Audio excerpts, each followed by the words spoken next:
Houston Texans, Houston Rockets, Houston Dynamo, Houston everything, Houston born and raised, H-Town rebel, Space Cadet Sports. Ladies and gentlemen, boys and girls, children of all ages, folks of all stripes, and distinguished guests, put your hands together for the Space Cadet Sports Podcast. Houston, we have Paul Salazar Jr. Hey y'all, welcome back to the Space Cadet Sports Podcast, your Houston sports podcast for diehard Houston sports fans. From a diehard Houston sports fan, I'm Paul Salazar Jr., your favorite diehard Astros fan podcaster. Feel free to add as many qualifiers to that statement to make it true. I am an actor, improviser, writer, creative multi-hyphenate, and of course, and most importantly, I am a proud Houston native, and I have the receipts to prove it. That's right, I used to have a season pass at Astro World, back when it was a place and not an album or disaster. I've spent the last decade or so as a comedy writer in Los Angeles, and now, I'm podcasting. That's what happens when you hit 10 years out here. You start absent-mindedly calling it the 10 instead of I-10, and you start podcasting. Welcome to said podcast. Space Cadet Sports started as a passion project because most media is infuriating. As a diehard long-term fan of your Houston Astros and other Houston sports teams, here we aren't doom and gloom casuals, or worse, the national media haters. We love our teams and root them on, but also try to discuss the ins and outs of them without too much homerism. The key word here, of course, is try. On today's episode, say it ain't so. Dubi.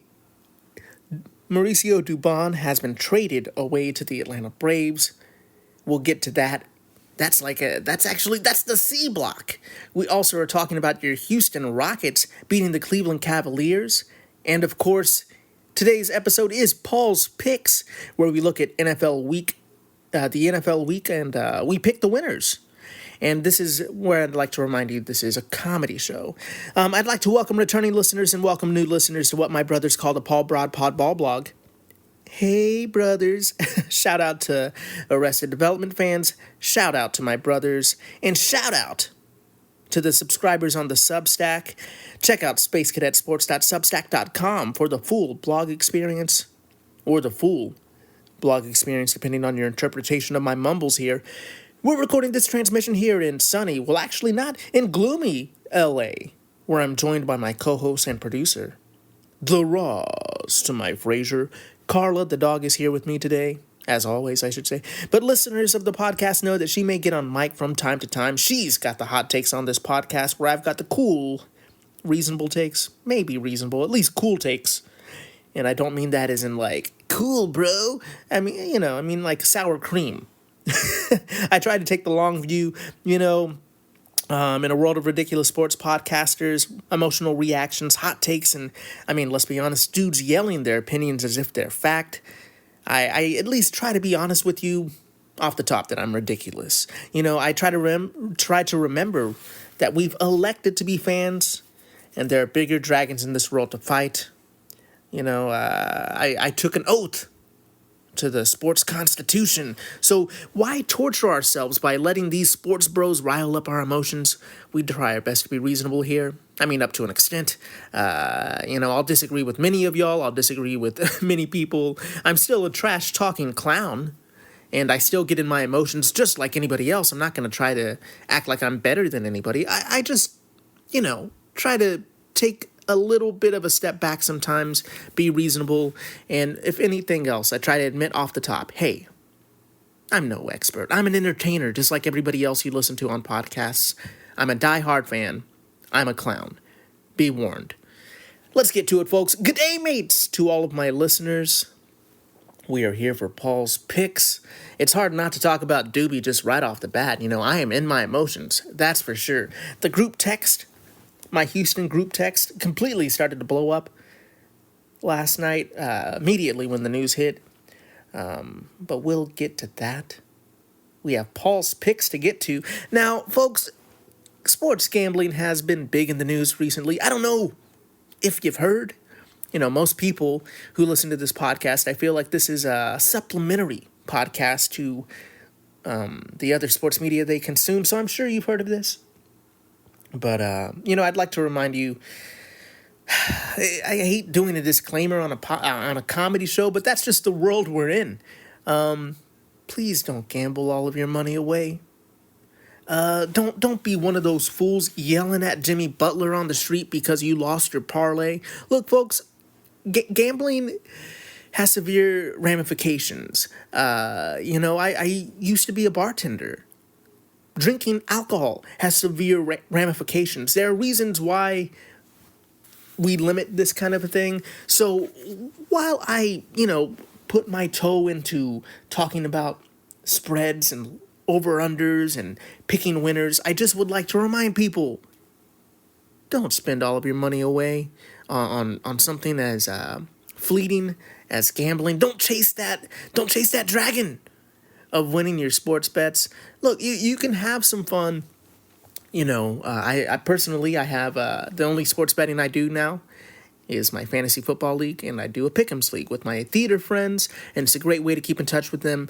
I essentially set that money aside that I'm going to spend on those leagues, and I assume I'm flushing it down the toilet as if I am buying coffee from the local barista. Look, it's for entertainment, it's for fun, it's to make me happy. So just try to remember that, if you are trying to gain and earn money with gambling, don't do that. And secondly, this isn't the podcast for you. If anything, this is for you to look at your picks in your Pick'ems League, look at how you've been doing, and kind of laugh at my ridiculous takes, what I'm trying to do here. We'll look at how I've done this season. But first and foremost, let's start talking football. Today is a special day because your Houston Texans are playing Thursday Night Football. In a couple of hours, as I'm recording this podcast, you might be listening to it after. And that's fine. Look, I don't begrudge you for not immediately downloading and listening to this podcast. I don't begrudge. I judge. Why don't you listen to me immediately? Look, at least download the podcast, right? At least give me a rating. Play it in the background for your dogs when you go on when you go to work. Something. Look, give me some love, right? Folks, let's talk about you Houston Texans. Enough about me. It is going to be a fun game tonight. Buffalo at Houston. The Texans, or I should say your Texans, are winning their candy paint red jerseys. They're going to be looking color rush in primetime, but that gives us a little bit of trepidation. Go look that word up, kids. Dictionary.com. We shout out to dictionary.com. I guess my only sponsor. There's reason to feel hesitancy in this game, especially when they're wearing their candy reds, especially on Thursday Night Football in prime time. Lots of reason for us to be hesitant, and the Buffalo Bills are coming into town favorites in Houston. The spread here for Houston is plus 5.5. The over-under is 44.5. And this is a hard one for me. I'm not going to lie. I am not going to lie. C.J. Stroud, we've talked about it in a previous podcast, I'm sure you know, but C.J. Stroud is not going to be playing in this game. He is still in concussion protocol, and there's been a lot of noise from the internet monkeys. I don't know if you saw Superman, but those the trolls on the internet, the bots, and some of them are just straight up terrible human beings, calling C.J. Stroud soft. Kind of coming at him for missing some games for concussions. And folks, look, I'm sure you could base off of my mumbles that I've had concussions before. I'm not currently concussed. This is just how I talk. My mind works quicker than my mouth, and my mouth is trying to keep up to it. And that doesn't mean I'm smart. That just means I think too much, I guess. But folks, the fact of the matter is, concussions are real. They have long-term ramifications on people's lives, and the NFL owes it to their players to keep them safe. So I'm sorry if you're sad that C.J. Stroud is not a superhuman. But my man got busted up on a tackle. He got hit hard by a player. His head bounced off the ground. It did not look good. So if you're out here with those soft takes, you little keyboard warriors eating your Doritos, you probably, probably don't work out very much, and you're just sitting there behind your keyboard, behind an avatar, calling men soft. Calling men that play professional football soft. I have news for you. You're the soft one. You're Charmin here, not CJ. Now, obviously, it would be ideal if CJ Stroud would be able to play in this game. Don't get me wrong. I want CJ in this game. I'm not like, hey man, CJ, take 5 more weeks, buddy. Of course, I want him back as soon as possible. But we don't need to rush him back for the sake, especially at the expense of his health and long-term well-being. He is a human being at the end of the day, and you should start looking at football players and sports players that way in general. I mean, don't be soft. Don't be Charmin out here, right? We want him back, but honestly, like we get all up in arms about the Houston Astros and their training staff bringing players back off of IL too early. But then you turn around, reverse your take, and you say CJ needs to be back immediately. I mean, I hit you with a calmate. What's wrong with you? CJ isn't playing in this game, so we do have game manager Mills. We have money Mills. We have General Mills. We have next man up, pun intended. We have Brachiosaurus Mills. I don't know. I don't have that. Look, folks. I don't have his official nicknames here. Okay, we have Davis Mills coming into this game for the Houston Texans. And folks, he's going to have to play game manager. This team, I'm feeling hesitant for so many reasons, but this team could barely beat Tennessee. They beat them by a field goal last week. Tennessee isn't exactly world beaters. The Buffalo Bills have had a tough season, that's for sure, but they're definitely in a class above the Tennessee Titans, who are looking like they're racing to the bottom to get a draft pick right now. So, folks, I am worried about these Texans, but we'll completely get into how worried I am. We haven't busted out the official Space Cadet Sports Houston Texans panic meter again. We're not in full panic mode. But things seem like the Texans have a lot to prove right now. And they can prove it in this game. It is possible.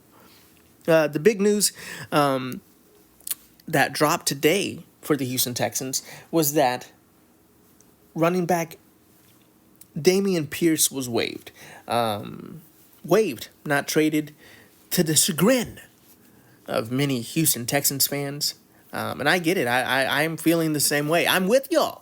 On this, on your emotional take. Why couldn't Nick Caserio trade Dameon Pierce? Was the market for him just that dry? I mean, possibly. I mean, the man hasn't done anything this season. Woody Marks leapt over him in the depth chart. Dare Ngumpawale still is out there catching passes out of the backfield. Has a role on special teams that seems a little bit cemented in there. He is a team captain. So Dameon Pierce just wasn't able to break through the rotation, and I'm guessing nobody had any good feelings about him, so he did get waived. So, we'll hear what the Texans have to say about it. I don't know. Of course, their line is probably going to be that they tried to shop him around, but it seems like nobody was interested, because I've seen Nick Caserio trade people away for low draft picks. I don't think it was like, well, you're going to give us a seventh round? Well, then we're out. I think it's just indicative of the fact that this team couldn't move. No team wanted to move. What am I trying to say? Look, I'm a Marble Mouth Myers over here, Shout out to Seth Meyers. We're a fan here. That's me being ridiculous. We love Seth Meyers here. Obviously, I'm marble mouthed. I really think I I really think it's sad that no team really was interested in Dameon Pierce, but he will land somewhere, and we'll see how well he does. Some team's going to get a good one, I think. I think he has potential. We've seen it. Another big news here, another piece of big news here is Joe Mixon may be out for the season. And this isn't a big surprise to most diehard fans. We've kind of felt that. Perhaps something is off. Nick Caserio has said that this is nobody's fault. It's just kind of a gray area. They were hoping to get more clarity as to when Joe Mixon could come back by around this time, and sadly, there's no more clarity. It's still gray. But another telling thing is, everybody is like, all these guys lie to us all the time. They don't be honest about the injuries. Like you're the player's family or something. Some of these things, I don't know if you've ever had a sports injury. I've had a couple. There's long roads back to rehabilitation. Everybody's different. All treatment is different. And every player has different desires on how quickly they want to get back. So there's so many things that can be just completely all over the place when it comes to rehabilitation and sports injuries. I don't think this was Nick Caserio definitely trying to deceive us in any kind of way. But also, I'm not Nick Caserio. I don't know. I'm not trying to defend him that hard. I'm just saying, it's hard to predict these things. But folks, with all of this news about the Texans dropping, I obviously am already at my first break. Or I've passed it, I should say. So we're going to take a quick break. We'll be right back with more Houston Texans talk and more Paul's picks. We'll get to Paul's picks. I haven't picked anything yet. We'll be right back with Paul's picks after this. H-Town Rebel Space Cadet Sports. And we're back. Welcome back to the Space Cadet Sports Podcast. I'm your host, Paul Salazar Jr. You've heard of Jimmy the Greek? Well, I'm Paulie the Geek, and we're here with Paul's picks. Picking your NFL Week 12 winners. And we're talking about your Houston Texans. There's been a lot of news. Today's going to be a bit of a long podcast, folks, so buckle in. I'm here for you. We just got done talking about Joe Mixon potentially being out for the season. And we're going to get back to Buffalo versus Houston here. That's just a lot of news has been going around the Houston Texans lately. So we just had to get to that, folks. There's a lot to talk about. So with Buffalo versus Houston, obviously Houston is sitting at 500 right now at 5-5. Buffalo is 7-3. And Buffalo is favored in this game by 5.5. I do think a lot of fans are feeling pretty crestfallen. Dang, shout out to dictionary.com again. A lot of fans are pretty despondent. Okay, honestly, I'll stop. Are feeling pretty sad about the Texans' chances in this game, and I get it. However, I do think this could be a bit more of a competitive game than we think. Buffalo has terrible run defense, Kenny, and that's exciting to think about. But we're also looking at Houston's inconsistent line play and running results. Obviously, offensive coordinator Nick Haley has been wanting to establish the run. This offense seems to predicate itself around establishing the run. And the last couple of games with Davis Mills under center, it has really been about matriculating the ball down the field, boys. It has been a game-managing play. So I see the Texans 100% going into this game wanting to establish the run. And I think that's going to be one of their keys to win. So Paul's keys to win, if you will, is going to be time of possession here for the Houston Texans. I was talking to my stepdad, Joe. Shout out, Joe, one of the subscribers on Space Cadet Sports. I was talking with him. We both agree time of possession is key in this game. We're going to want to see game manager Mills out there. We need to see a stingy defense and keep the Buffalo offense off the field. Don't give Josh Allen chances to beat you. You can do that best by holding on to the ball. I think it. I think the Buffalo Bills are going to go out here, and they are going to want to try to eliminate the running game by completely scoring early and often. And turning this game into a bit of a shootout, because that's how the Texans can lose this game. If the Bills turn this game into a shootout, if it's gunslinger Josh Allen versus Davis Mills, that's going to be a tough road to success for the Texans. We need this offensive line, who they're a little healthier right now, but we need them to establish the run. We need them to win this game in the trenches. And I do think that's possible, but, and this is a huge but, and this hurts my heart, we are here to get wins. In my sleeper Pick'ems league, I am still rising up the ranks. It was like week 4 or week 5. I didn't put my picks in. And folks, look, I did the podcast. I told you my picks, but I'm a fool. I'm a clown. I admitted this. I didn't put my picks into the app. And I took so many L's for that. And so I told you, I try to be honest with you. I try to be honest with all of y'all. So I don't change my win-loss record to be like, well, here's the ones I picked. No, I'm eating those L's just like I have to in the sleeper league. So we have to get dubs, guys. Fam, we have to get dubs. And for that reason, I do think this is going to be a bit of a close game. I think this can be a frustrating watch for us, but it's hard not to pick Buffalo here. I hope I'm wrong. Prove me wrong, D'Amico Ryans. Prove me wrong, Davis Mills. I do think those keys to success that's how they win. But we'll just have to see how they do in their game plan, execution, and offensive play calling. And there's still some times with the offensive play calling where we are skeptical of the results. And it is going to be a very conservative play call. This is going to be a time of possession game for the Texans. We'll see how they execute. We're going with Buffalo. Hurts our heart, but we're still rooting the Texans on. They are 5-5, folks. They do have 2 more games against Indianapolis, who maybe not be as scary as we originally thought they were, or at least they're slipping a little bit. There is a path to success for this team. But this game on short rest against Josh Allen with their backup quarterback might be tough. Let's move on to the next game, folks. We've talked about the Texans long enough. We have plenty of things to talk about here. So let's get through these Paul's picks. Next game here is going to be the Pittsburgh Steelers versus the Chicago Bears. Steelers are 6-4. The Bears are 7-3. Aaron Rodgers doesn't need wrist surgery after the injury last week, and he wants to start this week. However, I think that's a moot point. I think Chicago's going to keep on rolling here. We're going to pick the Chicago Bears and bet against Rodgers, wrist or no wrist.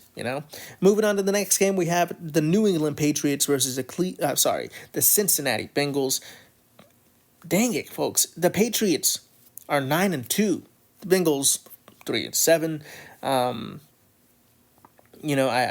think. What year is it? Am I a time traveler? Will I loop myself? Am I gonna? Look, I'm worried that I might loop myself. Shout out to Ryan Johnson fans. Knives Out is coming out soon, the new one.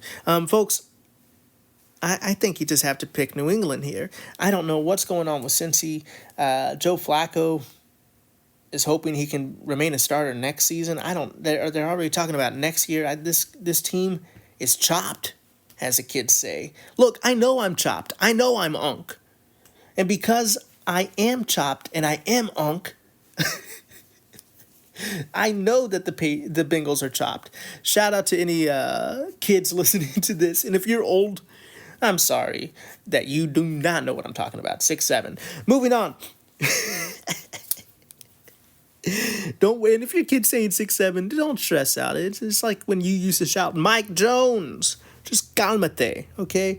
Moving on. I'll start using language old folks. The next game we have here is the New York Giants versus the Detroit Tigers.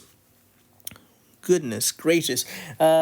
Giants are 2-9, Tigers are 6-4, and this spread in this game is ridiculous. But it should be the Detroit Tigers. Did I say Tigers? I apologize. Detroit Lions are favored by 10.5. The over/under here is 50.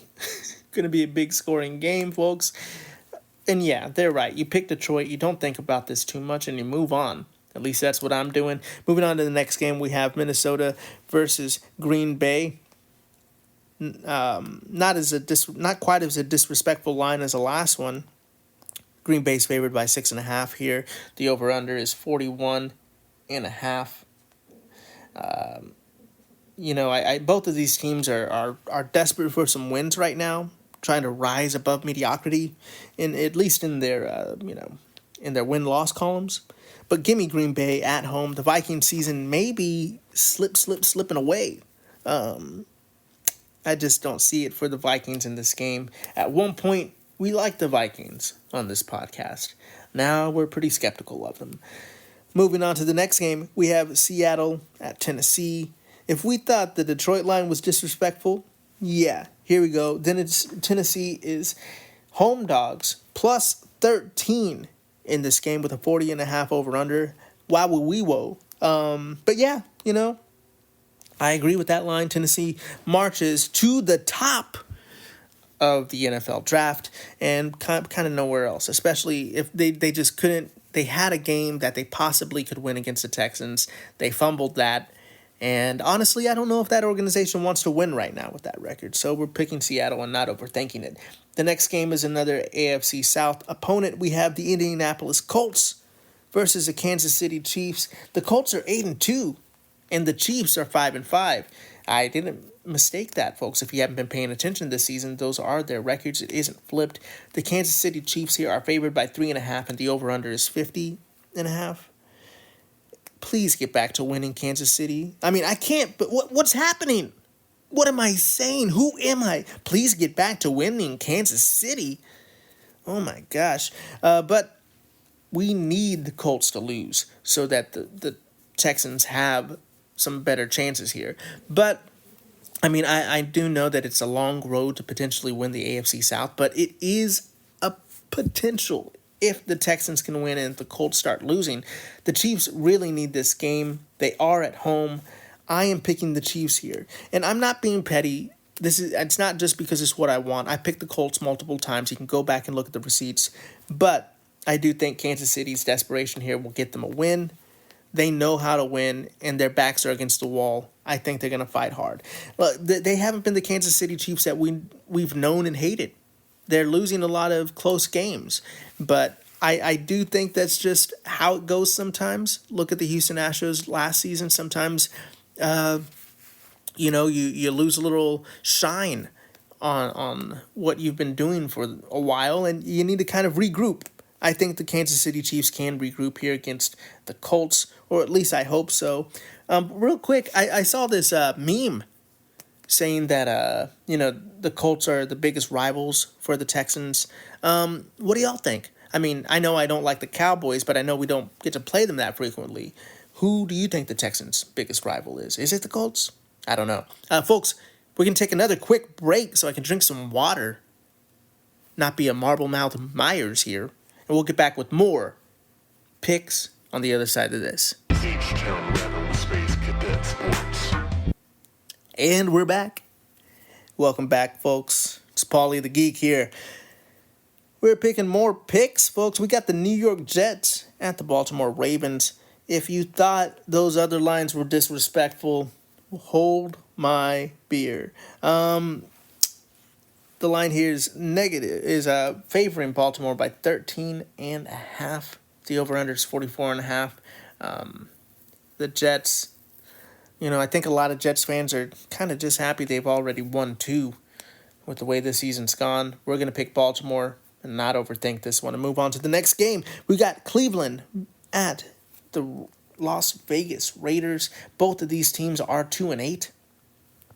So, not exactly must-see TV. The Browns have named Shedeur Sanders as a starter in this game. And honestly, I think Shador Sanders, in a way, is kind of like a Rorschach test.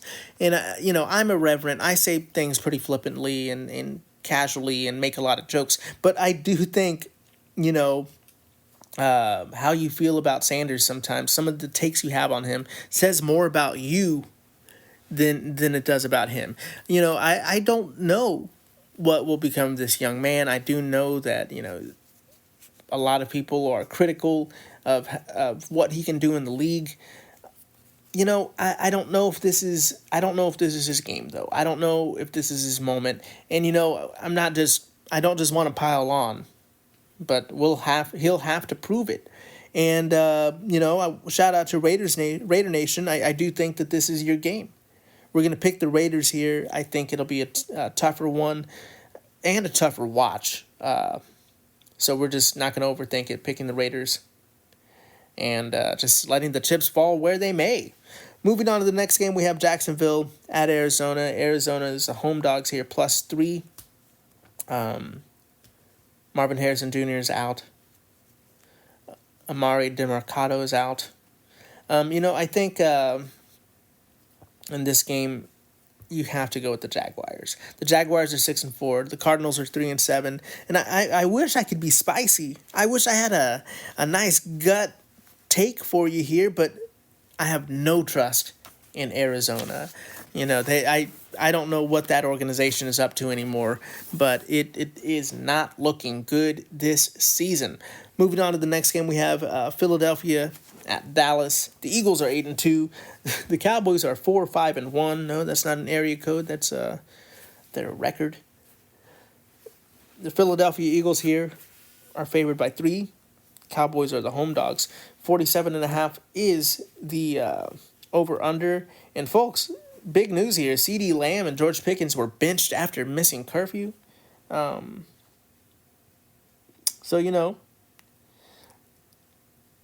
They were benched against the Raiders. We'll see what's happening there in Dallas, but it's not been looking like a good season. We're going with the stability of the Eagles and not overthinking it. The next game, we have the Atlanta Falcons, who are 3-7, against the New Orleans Saints, who are 2-8. Michael Penix Jr. is out for the season with a knee injury that he needs surgery on. Puts Kirk Cousins in the starting spot for the Falcons. And believe it or not, the lowly New Orleans Saints are favored in this game by 2 points at home. The over-under is 40.5. And I got that dog in me because I'm picking the underdogs here. I haven't been combing through all of the footage and all of the tape of the Saints, but I don't have a lot of faith in them. I'm going with the spicy take here of the Falcons upsetting. Moving on, we have Tampa Bay at the LA Rams. The Rams are favored by 6.5. The over-under is 49.5. 3 Rams starters are on IL right now, or they just put them on IL. But I still feel good about this Rams team. Obviously, the odds makers do too. We're picking the Rams here, and we'll see. The Buccaneers aren't too bad. They're 6-4. The Rams are 8-2. I just feel better about the Rams and how they'll do this season.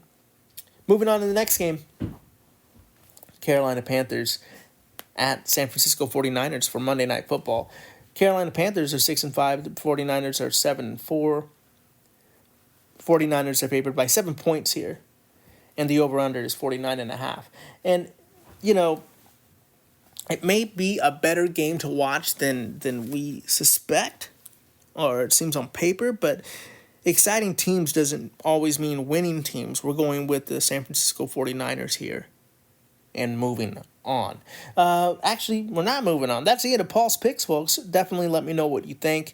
Let's hear how have I been doing. Let's check the Sleeper app. Let's check up on how I'm doing in my league. Last week, week 11, I was 11-4 with my picks. I got wrong. I got Carolina winning wrong. I got Jacksonville winning wrong. I got Philly winning wrong. And I got Denver winning wrong. Oof. Honestly, 11-4 isn't that bad, but I Wish I could have had some more wins. You can't complain too much with a double-digit win.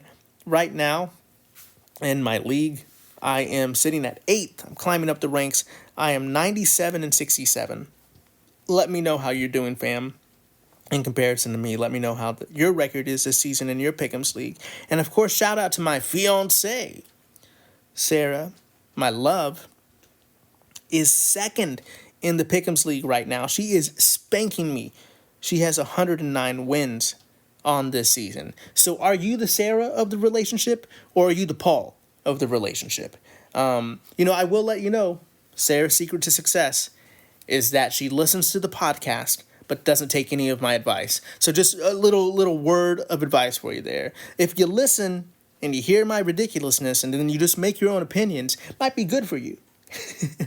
With that being said, folks, we're going to take a quick break. And on the other side of the break, we have Rockets and Astros. I promise this podcast will end sometime today. We'll be right back. H-Town Rebel Space Cadet Sports. It's raining. It's pouring. At least in LA it is. And this old man hopefully is not boring. Folks, we're talking about your Houston Rockets on the other side of the break. Welcome back to the Space Cadet Sports Podcast. Houston Rockets beat the Cleveland Cavaliers, folks. Let's look at that here. The Rockets are now 10-3 after an 11. Sorry, strike that. They're 10-3 after beating Cleveland 114-104. Just a great dominant game. At one point, the Rockets were winning by like 20. The Cavaliers brought it back, and by the end of it, they won the game by 10. There was just some inconsistent play from the Cavaliers, for sure. But they are a really good team, and it was good to see the Rockets just really go out there and compete, not get too worried about the comeback from the Cavaliers, and just continue to push to win this game. Let's look at some of the individual performances here. Al P had 28 points. He was 10 of 17 from the field with 11 rebounds and 7 assists. Kevin Durant had 20 points. He was 6 of 18 with 3 rebounds and 3 assists in this game. And shout out to Jabari Smith Jr., we were worried about him playing the game due to injury, but he really looked good in this game. He had 14 points. He was 5 of 12 in the field with 9 rebounds and 2 assists. And Amen Thompson had 12 points. A little tougher shooting for him, 6 of 14. He got 9 rebounds and 6 assists, though. You do love to see those stats filling up. Steven Adams had a starting role in this one as they played a double big lineup against Cleveland, who has a double big lineup. So if you're a fan of double big lineups, this was your game. Go back and check out the highlights if you missed it.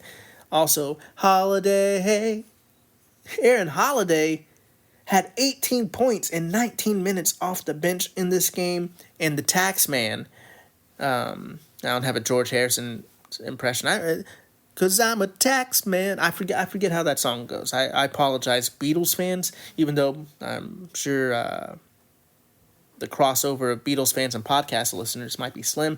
But I'm dumb, I guess is what I'm trying to say. Reed Shepherd had 12 points, 2 rebounds, and 2 assists, and 0 turnovers in this game as Reed continues to look sharp off of the bench, folks. You'd love to see it. It was just a great game. It was fun to watch. Just love to see these Rockets competing. The next game they have is against Denver, a cup game on Friday.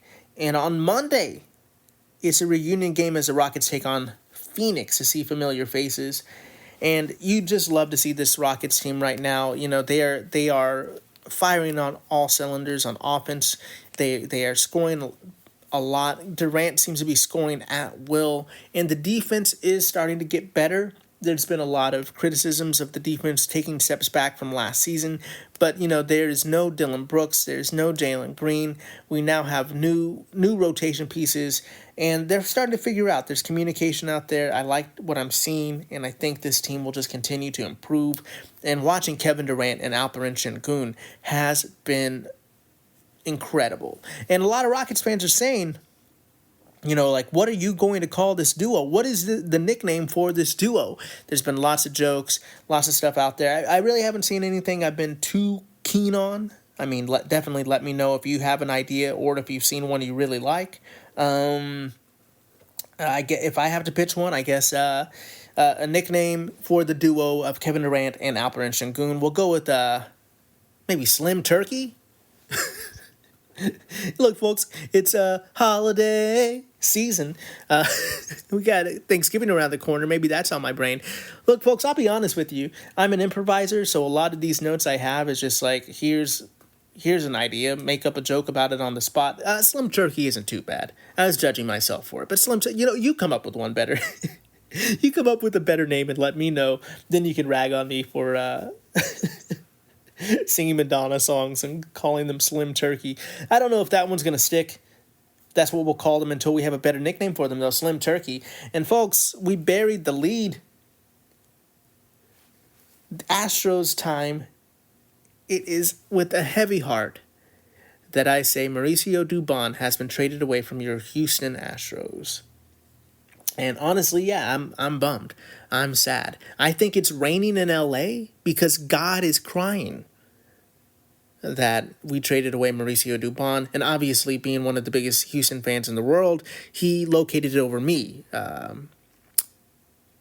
So yeah, I mean, it's tough. I try to bring a little, distance and from things so that I can make jokes about it and I can be reasonable. But this really does hurt. I love Mauricio Dubón.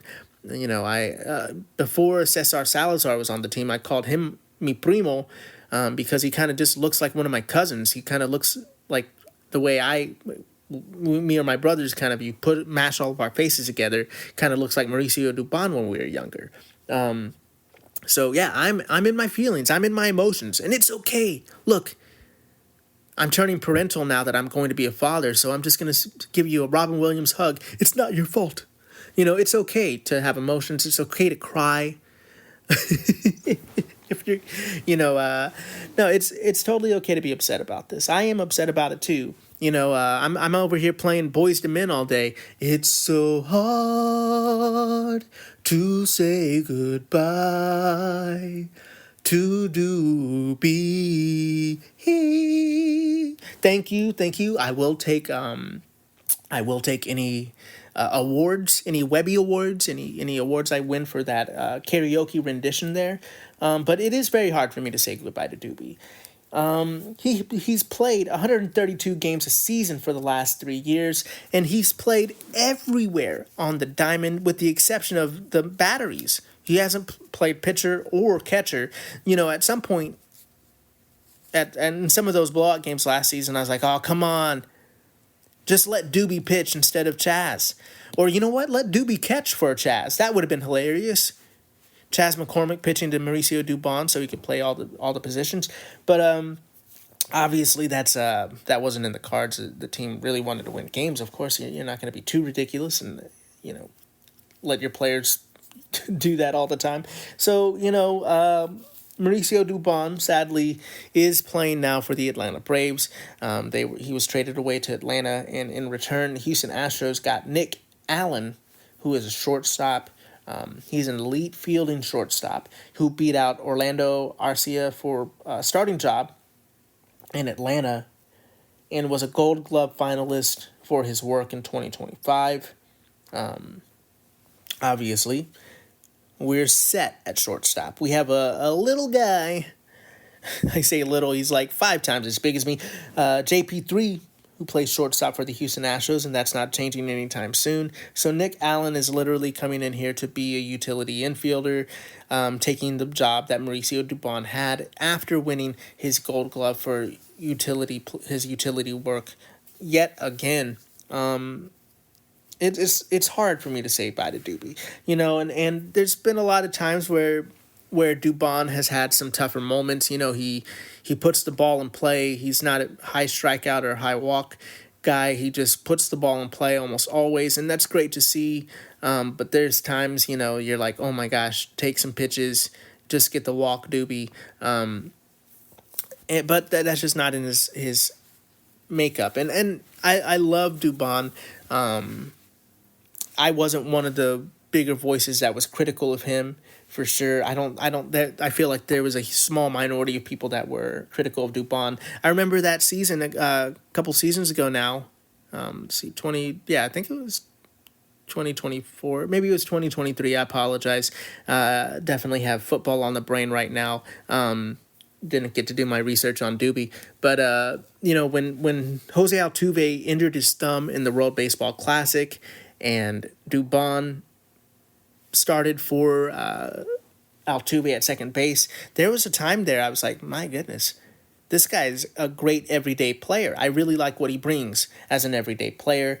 So much so that even when we're like we're gonna put Altuve in left field at the beginning of last season, I was like, well, that means Dubon's gonna be a starter at second, and that it didn't seem to be what the team wanted, but that's what I thought. So we'll see what the Braves do with him, but I could potentially see Mauricio Dubon having a breakout season if he gets everyday playing time for that team. But 132 games a season is a lot of playing time. I'm just saying he tends to play on fire when he gets consistency at one position, I feel like. But maybe I'm reaching there. Let's look at the stats a little bit.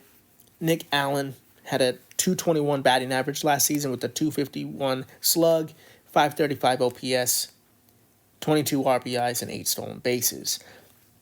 And Dubon had a 241 batting average, 355 slugging, 644 OPS, with 33 RBIs and 7 home runs. Obviously, Dubi gets the edge there on hitting. We'll see what the hitting coaches can do with Nick Allen. It looks like he's more a more staunchly defensive utility player than kind of get the contact hitter utility player / defensive utility player like Dubi. It's just hard to see Dubi go, but this is a cost saving move, a penny pinching move, if you will, on Jim Crane's part. So I'm hoping what this means is that Jim Crane is looking to get some more talent. There has been reports from Chandler Rome and many other people that Jim Crane is not looking to exceed the luxury tax threshold. So we'll see. Honestly, it's just we'll see how the Astros do going forward, but we're going to need to see Jim Crane spend and get some talent on this team. There's also rumors that Jesus Sanchez and Jake Myers are on the trading block. So maybe we get another left-handed bat. Maybe we offload a couple of those contracts. We still need starting pitching. We need depth in the outfield, and we need a backup catcher. So I'm watching Jim Crane closely. I obviously am not one that's like, you got to spend like the Dodgers, you got to spend like the Yankees, you got to spend like the Mets, spend. I obviously want some reason in here. Why? Because capitalism shouldn't go unchecked. No, think about it. I'm here in LA. I see how much this team spends, and I see how much the fans have to spend in return. How much don't you want your team to be competitive, and you don't want to just spend for absolutely no reason? We do need to compete with the Joneses to an extent, but I'm not saying to spend recklessly. But we'll see. We'll see how penny pinching Jim Crane can be here, and I know that that's kind of a narrative. I don't completely subscribe to it, but I do think you should have a budget. You should live within your means, but also when you're a billionaire, I want to see you invest into this team. He has in the past. I want to see him re-up this offseason. I don't want to see any punting. Definitely let me know what you think of that. Let me know what you think Jim Crane's going to do. I think we get either a second baseman or a center fielder who is capable of everyday starts. Obviously, we need a solid starting pitcher, and I think we're going to get a kind of fringe starting pitcher that could also maybe come out of the bullpen, and maybe that's Justin Verlander. There's been a lot of news about Verlander rejoining the Astros. Verlander and Crane will definitely make a deal work if that's possible. And yeah, I don't know. Maybe Isaac Paredes is the new Dubi. Maybe Isaac Paredes is now a new utility guy. Maybe they see if he's willing to do a corner outfield spot. Kidding. I really don't think that's in the cards. But I do think, Isaac Paredes, he can play third, he can play first, and they're trying to see if he can get some reps in at second for next season. So I do think that Nick Allen might not get the same kind of play as Dubi.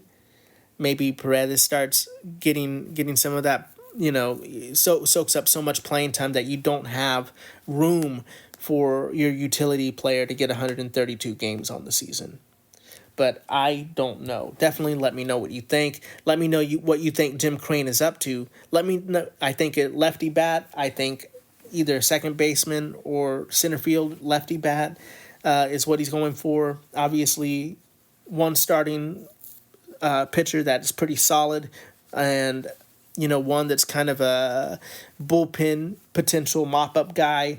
Maybe even, like I said, Verlander is that guy, backup catcher. But let me know what you think there, folks. Let me know if you think Crane is lost, if you don't agree with me. And that's okay. We don't have to agree on everything. But I will come at you if your takes are crazy, though. Well, I won't come at you. I'll just joke about it on the podcast. Look, we're not going to be unreasonable here, right? We're not going to be unreasonable, right? And with that being said, that's going to do it for this transmission, Space Cadets. Thanks so much for listening to the podcast. Please like, rate, review, subscribe, share, bop it, kick it, skip it, smash. All of those buttons for me, as a kid say. We are a small podcast and we'll go as far as our listenership takes us. We're supported by listeners like you. So please share the podcast with a Houston fan or Australian fan in your life. Or Australian fan. Yeah, if they're fans of Australia, you can too. Or Australian. I don't even remember my own running gags anymore. Give us a 5-star rating wherever you listen. Whatever platform of you're choosing, please give us a 5-star rating. It goes so far to help us. Reach out on social media. Let me know what you think about Jim Crane at Space Cadet Sports. Or you can call in with your take. How do you think the Rockets are doing? What do you think they're going to do in the League Cup and the NBA Cup against Denver? And how do you think the spicy reunion might be in Phoenix? At speakpipe.com/Space Cadet Sports, or you could just comment on the Substack. Go to the Substack, listen to the podcast there. You can comment, join that community there, subscribe to support, and tell me what you think. That's spacecadetsports.substack.com, where you can be a subscriber. There, I know it's Substack. There is a way to be a premium subscriber, but 99% of the content is not behind a paywall. That's just for you to enjoy, and the premium subscription is just to help support the podcast financially, help me buy equipment, help me take care of Carla with treats. And look, I got a baby on the way. I need money for things that I spend time on. So while this is a passion project, I might have to scale it back a little bit just because I have a baby on the way. So, a little money here and there will definitely be helpful. But if you don't want to subscribe and be a premium subscriber, but you do want to help, you do want to throw me some pesos, you can buy some merch. On my website, I have Don't Sleep on Houston t-shirts. I have Carla the Dog hats and H-Town Blue. That's paulsalazarjr.net, because I'm nothing but net. And if you made it this far, you must like me and my weirdo comedy stylings in some kind of way. You can find me making weird jokes, memes, art, podcasts, so much more at paulsalazarjr on social media. And that website, again, is paulsalazarjr.net, where you can find my other Substack and all of my nonsense, if you're nasty. Thanks so much for listening. Remember to be the best that you can be. Keep your head up, kid. And as always, vamos Houston. Houston Astros, Houston Texans, Houston Rockets, Houston Dynamo, Houston everything, Houston born and raised, H-Town Rebel Space Cadet Sports.